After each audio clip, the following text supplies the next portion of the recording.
Thaddeus Gray Productions presents The Gunman, Orphan's Vengeance. Come with me, dear listener, down the path taken of two orphan children who are ruthlessly bullied in a small town. The blood of their parents calls from the grave, as does these children's suffering.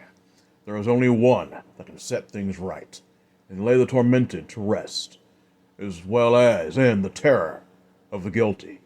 That is the man of the hollow eyes, the gunman, Cervantes. Randall Flanagan felt his jaw damn near break as he fell on his ass. A slightly smaller boy looked down at him, his fist clenched. I told you. Don't talk about my sister like that. Why don't you just leave us alone? Randall stood up. The bully himself was a big brute of a kid, but obviously Tommy here could fight a little bit better. The kid's sister stood behind him. She could have been older than 7. Tommy, I'm scared. It's all right. Think that's the case? I didn't come alone, Randall said, smirking as 3 or 4 more boys came out from the shadows of the alley. Tommy realized he was going to get his ass whooped, but he wasn't going to give up. Why can't you just leave us alone? Simple, you're not welcome here. None of us asked for you. Why don't you just go away, go back to whatever the hell you came from? Because we have nowhere else to go. Why can't you understand that? Fair enough, but I don't think it's going to matter by the time we're done with you. Kevin. All right, Randy. And with this, the boys begin to close in on the 2 siblings, as at that moment, another man came from the shadows of the alley. And Kevin found himself literally grabbed by the ear and lifted off the ground, and a boot slammed real hard into his behind as he was sent flying to land on his face, close to 3 feet away. Randy, I think we have a problem. The hell are you, mister?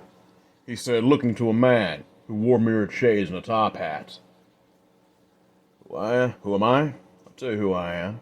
I'm the man that's going to tan every last one of your goddamn hides if you don't clear up out of here. Kevin stood up, spitting blood from injured lips. Look, mister, I ain't want nothing to do with any of this, all right? I'm out of here. The other 3 boys didn't even look back as they themselves got the hell out of Dodge. Randall, however, stayed. All right, boy. We were the kind of 3. And then I'm going to get a hold of you. I'm going to tan your hide so freaking hard that you won't be able to sit down for 10 years. 1. All right. They're the ones that started it anyway, Randall said as he ran off into the darkness. Tommy narrowed his eyes. We didn't need no help, mister. The man smirked lightly beneath his shades. He took off his top hat and scratched the top of his head, running his hand through dark locks of brown hair. He put the hat back on. I believe normally that'd be the case. You're the kind of kid that don't take much shit from anybody. You might be the reason I'm here, as a matter of fact. What do you mean by that? Adam shrugged broad shoulders as he leaned against the wall, stroking his chin in thought. I'm the kind of guy that tends to wind up in trouble whether he wants to or not. Call it, something I didn't exactly choose to have happen to me, but it did. I sense a lot of pain from both of you. Now, if it ain't my business, I'll respect that, and I'll just get a couple of drinks at this here saloon, and I'll move on my way. It's just a hunch. What's your name, mister? Adam Cervantes at your service, he said, smirking lightly, bowing gently. Well, Mr. Cervantes, we've been here at this damn orphanage for probably the better part of, 6 months? Ain't had nowhere else to go. Randall and his group of assholes, a couple of them are from the orphanage, a couple of them are just other boys that live throughout the town. I ain't knowing why they treat us like this, but me and my sister, we didn't ask for this. None of it. So what happened to your family? There was murder, that's what. After a very tense moment, the man narrowed his eyes from behind the shades that he wore. And with this, he asked very calmly, "Never catch who did it?" "Hell no. You think they care about what happens to a couple of lowly farmers? Don't give a damn. They never did. Hell, they didn't even put any effort to helping me and my sister out." "Hey, sweetie, what's your name?" the man asked, to the girl that stood beside of her brother. Elizabeth," she said, nervously. "It's a lovely name. I'm sorry for what happened to the two of you." "So, if they never caught the people that killed your parents, do you have any idea who they might be? Any clue at all?" "Not really, no. All I remember is, well, it was the leader. There was three of them, three men. One of them, he was the only one whose name come up. It was Boyd." "Boyd, huh?" Adam scowled. He knew all too well who Boyd was. Boyd Dickinson, a man whose reputation preceded him, and not in a good way. He was one of the most infamous killers from this side of the Rio Grande all the way near the border.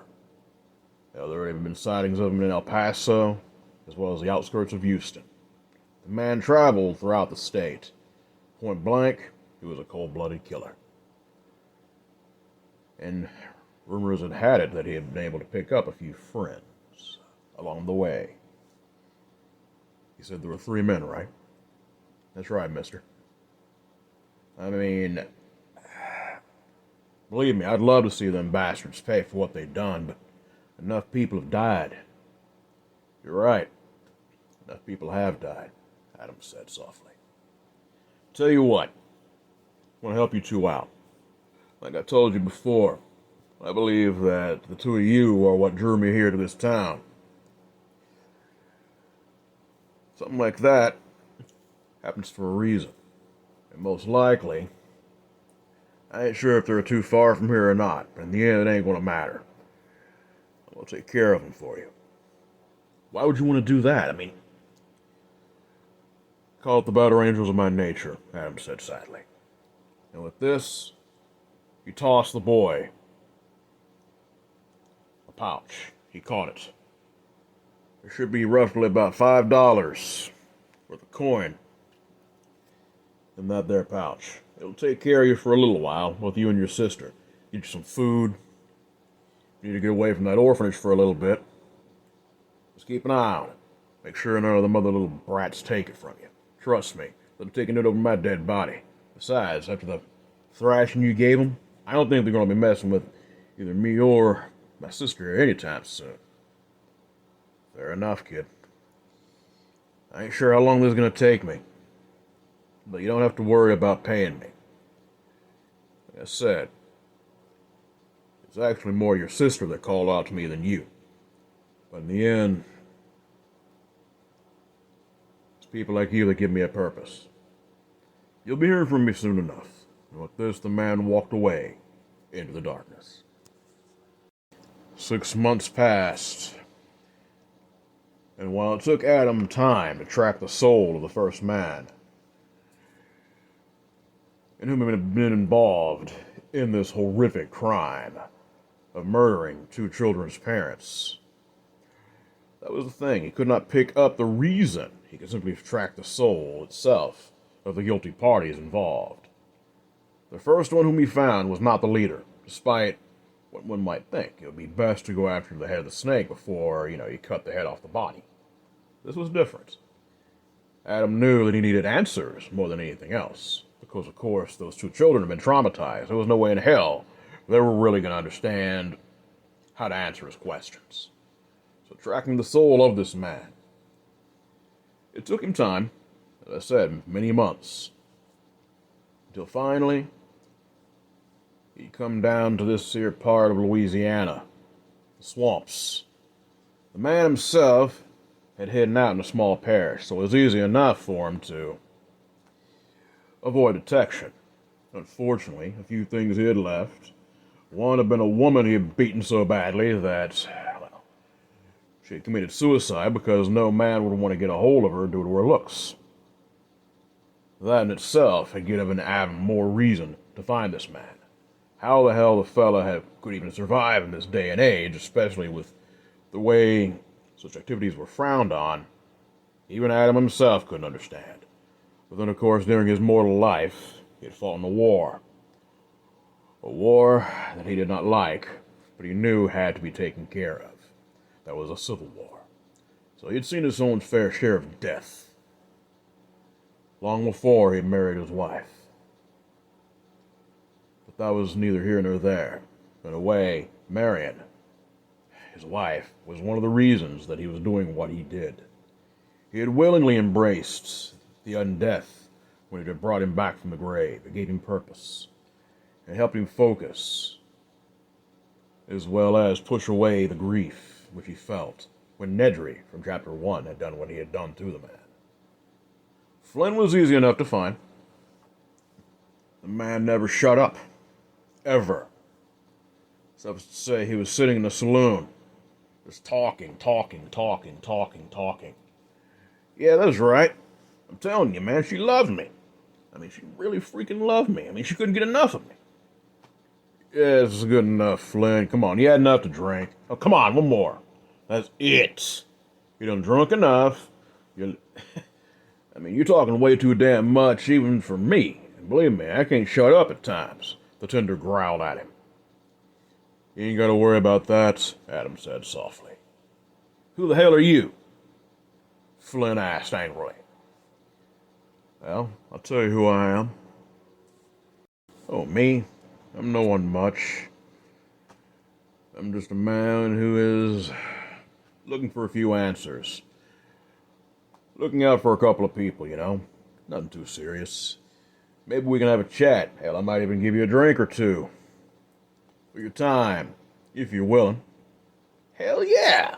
What you got? The tender looked nervously to Adam. The small man shook his head. And with this, the tender nodded slowly and got back to doing what he was doing, polishing glasses and paying attention to the other men in the bar. Fair enough. And with this, Adam spoke softly. What do you want? Anything. Just a little Tennessee whiskey. How about that? Not bad. I got your back. Go ahead and pour around for my man here, Adam said. His voice very easily understood, and brooking no argument. The tender nodded. Ain't gonna come cheap, especially after the mess that he's been causing. I understand that. Besides, you're not gonna need to worry about much of anything after the time I'm done talking with him. All right. And with this, Flynn was given the glass. And with this, the man very eagerly drank his alcohol, slamming the mug down. That's all you're going to get from me until you start answering some questions. All right, fair enough, the man said, quite drunk by this point. We're two kids. You and a couple of your buddies. You come across them. Actually, more like their parents. From what I heard, you had your fun with the woman. Took your time with her. The man tried to intervene. He blew his brains out. Last time I checked, it was you that pulled the trigger. Now, I understand why animals like you do the things they do. Hell, maybe there was a time that I was an animal just like you. Before my rebirth. But it ain't mattering too much. I want to know who your friends are. Go ahead and enjoy another drink if you want. It's going to be the last one you're ever going to have. And with this, Flynn sobered up really fast. Guess what, shrimp? I don't care who the hell you think you are. I ain't selling out my buddies. Matter of fact, I'm sending your scrawny ass right here and now straight to hell. Before he even had a chance to pull his gun from the leather. A knife found its way into the man's chest. He coughed up blood, gurgling, as the gun never even had a chance to be fired. Adam very calmly caught the man before he fell out of his chair, laying him down on the ground. A couple of men stepped in, possibly to intervene, but Adam spoke very gently. You boys even think about taking one more step closer, I kill you both. And don't think I won't. Mister, you need to leave. I will, when I'm done getting the answers I'm after. Are we clear? Are we clear? The two men stepped back, because they had seen the look in his eyes. Or should I say, the lack of eyes in which he had. The shades had come off during the struggle. And, suffice to say, they saw two hollow, black eyes looking right at them. What the... I'm the last thing you're ever going to see. You were talking about going to hell. That's where you're heading, right now. I want you to know that. But, Adam said very calmly, with the blade that was stuck in Flint's chest, he very calmly yanked it to the left a little bit, making the man scream in horrible agony. It's just a matter how quick or fast you go there. I want to know who your friends are.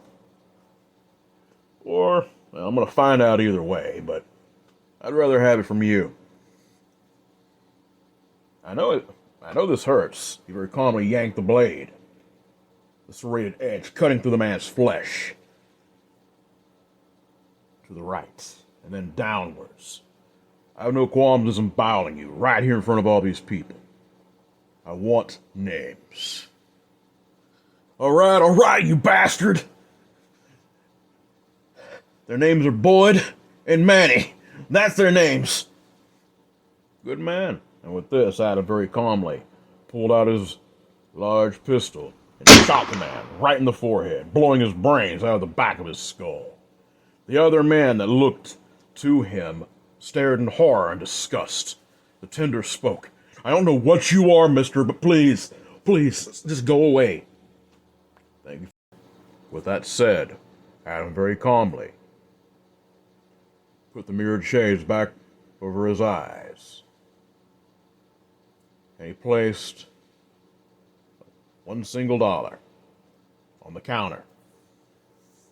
And he left the saloon for the terrified onlookers to clean up after his mess. It took him very little trouble after that to find the other two in whom he had been seeking. Boyd and Manny. Both individuals were truly rotten to the core. As I said, they'd been known throughout the entire state of Texas for causing mayhem and death. The next location in which you would find them wasn't too far from Houston. Matter of fact, it was on the outskirts of the city itself. Boyd sat across from his best friend in a place in which they had rented out for themselves. Manny was nervous, very nervous. Boyd, a large man, with eyes that were crystal blue and would seem to have no soul, looked to his friend. Manny, you need to relax, partner. It's going to be all right. Manny shook his head. The man didn't speak very much. Simply was how things went. The two had been on the land for a long time. Then, of course, the Civil War had done many things to both men. They had pretty much lost their souls, make no mistake. And due to the fact they had actually fought for the rebel side, the Confederacy, well, many people didn't appreciate that. Even down here in the South, there were people that were not exactly rebel sympathizers, but Union. So needless to say, it was that bitterness in which had welled up in both men. The fact that they would never be appreciated for the fact they had fought in a war in which they tried to express their views. And because of this, that rage and that hatred, even self-loathing in some cases, had turned to criminality. Both men had pretty much decided at that moment it was best to simply take out their anger and frustration, as well as at times make a profit off it. They had done jobs anywhere from, or criminality, not jobs, but they had done actions from simple cattle rustling to, at times, hired guns, like mercenaries, or simply they were rapists and killers just for fun. So needless to say, Boyd was very concerned about his friend. Manny finally spoke. No, Boyd. It's not all right. There's someone that's been tracking us and wants us dead. I think it's going to be happening sooner than later. Now you're talking like some kind of crazy man. Come off it, Manny. Everybody that's come after us, we're taken care of. I mean, hell, it was easy enough last time. I mean, you had that one fella wanting revenge for his wife, and which you had fun with. It was easy enough. He wasn't no damn gunfighter. This ain't like that. I mean, especially after we heard what happened to Flynn. Come on now, you know that ain't no man would do something like that. You heard what they saw. Come off it. Half them idiots was drunk. They had no damn sense.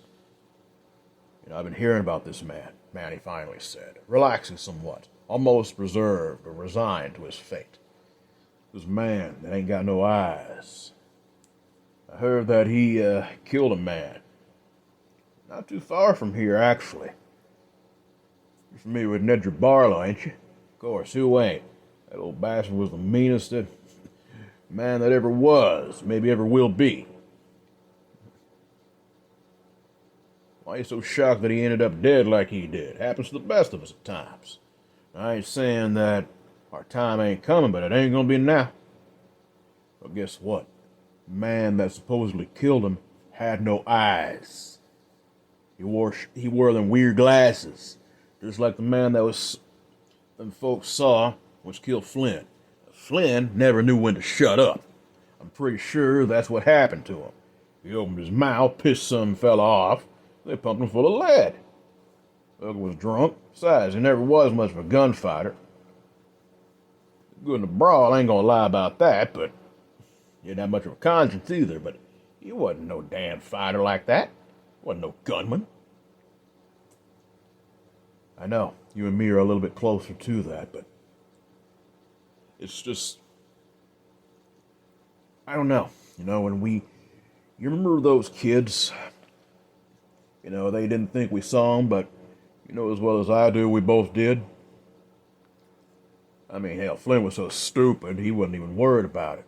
He was the one that killed the fella. But, the way I figured it, why kill kids? Makes no damn sense. Besides, it would have helped our reputation. They remembered us. I'm thinking that maybe them brats sent this man after us, is what I'm thinking. Come off it. How the hell could any kid, much less a fucking orphan, or the child of a freaking farmer, afford the kind of coin for a bounty hunter after us, or any kind of gunfighter? That's stupid. It was at that moment that gunfire did erupt, and Manny's throat erupted as a massive hole appeared as if from nowhere, and blood sprayed everywhere, coating Boyd with its crimson essence. And he gurgled, coughing, clawing at his throat, as he then fell and bled out and died. Boyd looked to the small man whom had just stepped in to their home. Who or what the fuck are you? Adam's gun was out. You would think about reaching for your leather. I kill you. You're gonna kill me anyway. You didn't even give Manny a fucking chance, you coward. I love it, Adam said. Yes, maybe I am in some ways, but only a true sack of garbage goes around killing kids' parents right in front of those two children. And then what did you do? Just left them there. I didn't care if they lived or died. I ain't gonna go around killing no kids. But what you did was even worse. You killed the only people they loved right in front of them. So what? Hell, it's the way of things around here. It's always been the way it's been. I see. I recognize the jacket you're wearing and your hat. We both fought for the same side. I want you to know that, Adam said, chuckling grimly. And with this, he very calmly took off his shades. What the? I don't know what I am. But I was a different man before I became this thing that you're seeing, I'll give you that. Maybe it's what changed the way I view things, but I'll be honest with you. Even when I fought in the war, I never raped women, and I never orphaned children. It's just something I never did. You know, we all had to face things. We all had to face backlash for that fucking war. So many people died on both sides. And in the end, I don't even care who won. I just wish it could have been stopped to begin with. People's views of human rights, all that stuff. That damn war wasn't too civil, was it? For neither of us. Then you know exactly what it was like. Yes, that doesn't give you a pass to be a monster.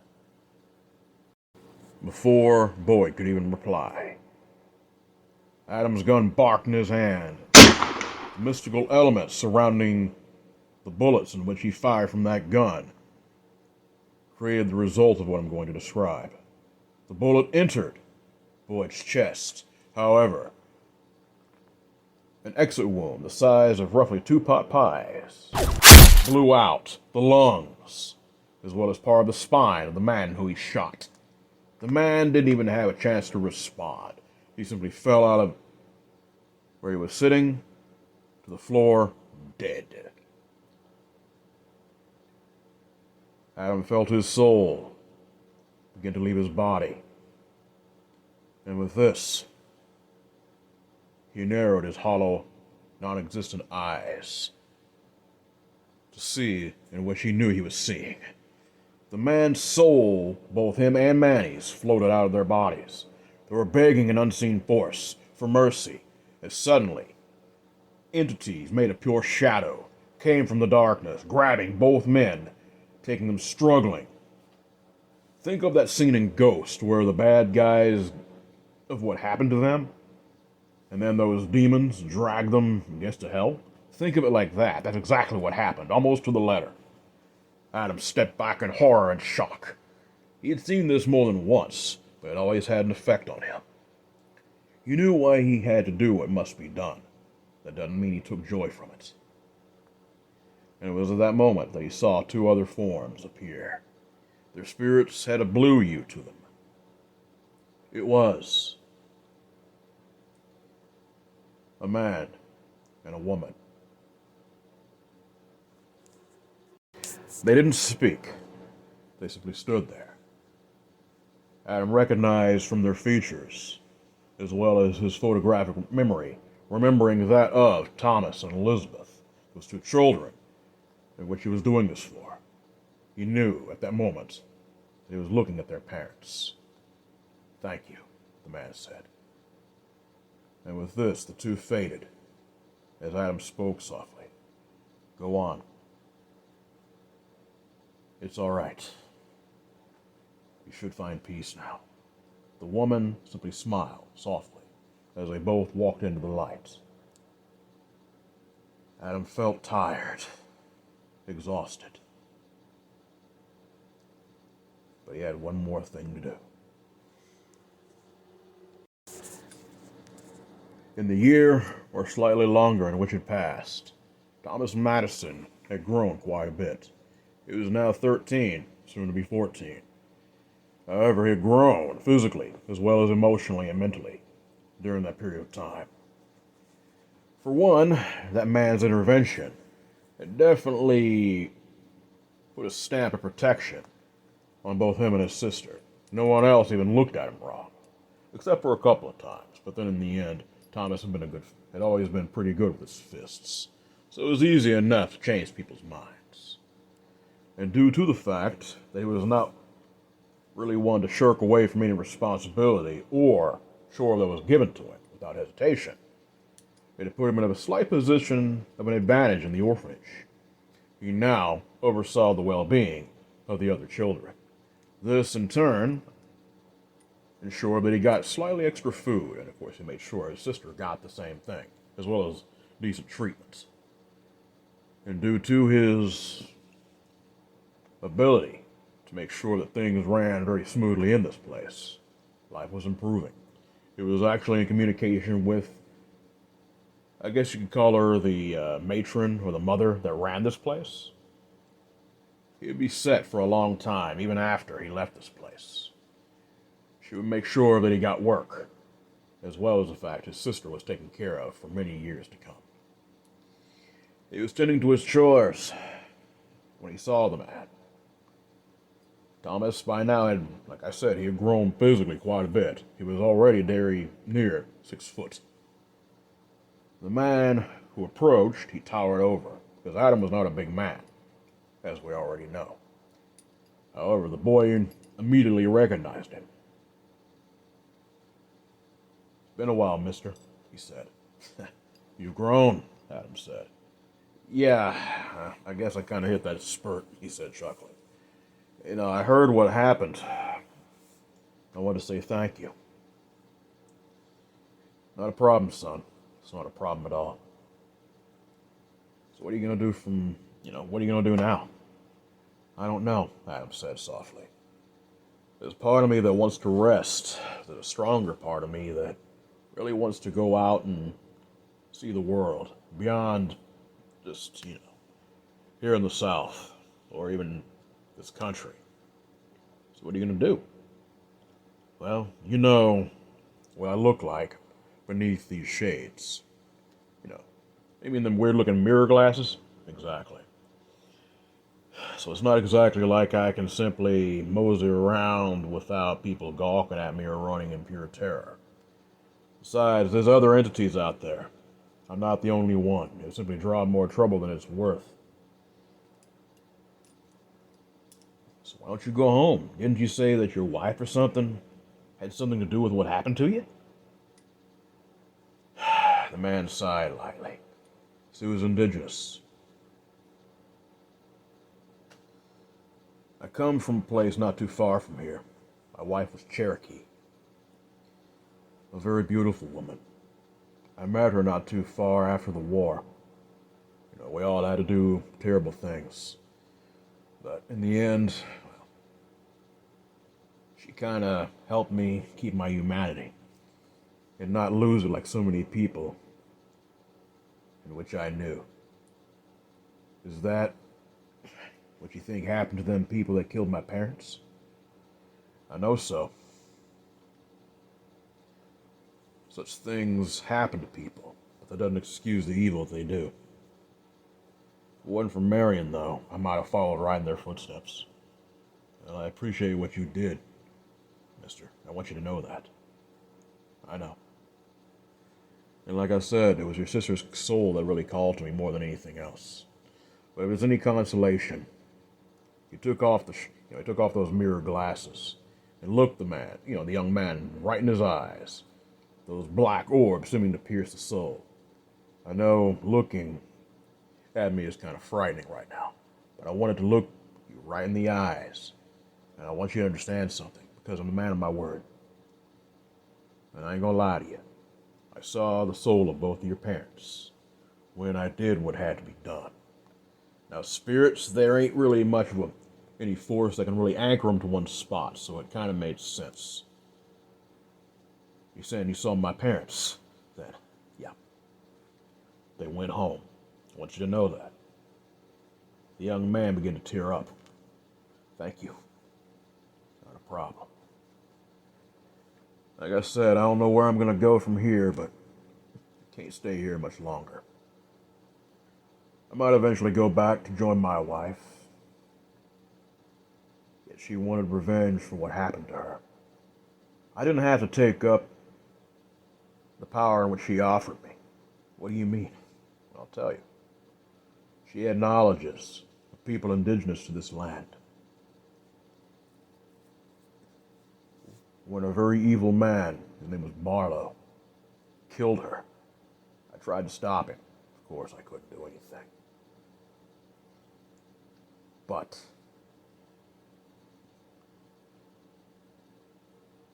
I do know this. My spirit talked with that of the woman who was to be my wife. She was grieving and hurting, and she wanted that man to pay. She actually told me a part of her did not want me to accept what was being offered to me, but I leapt at it.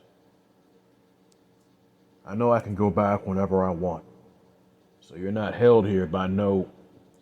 He tapped his head. It's all here. I'm the one that chooses. But doing what I do, it fills me with some kind of purpose. I don't think I'm going to be stepping away from that soon. Well, either way, mister, I can't say thank you enough.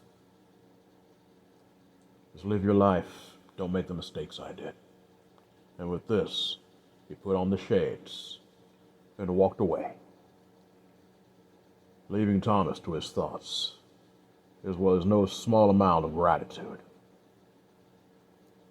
For be aware, the gunman walks the planes of existence.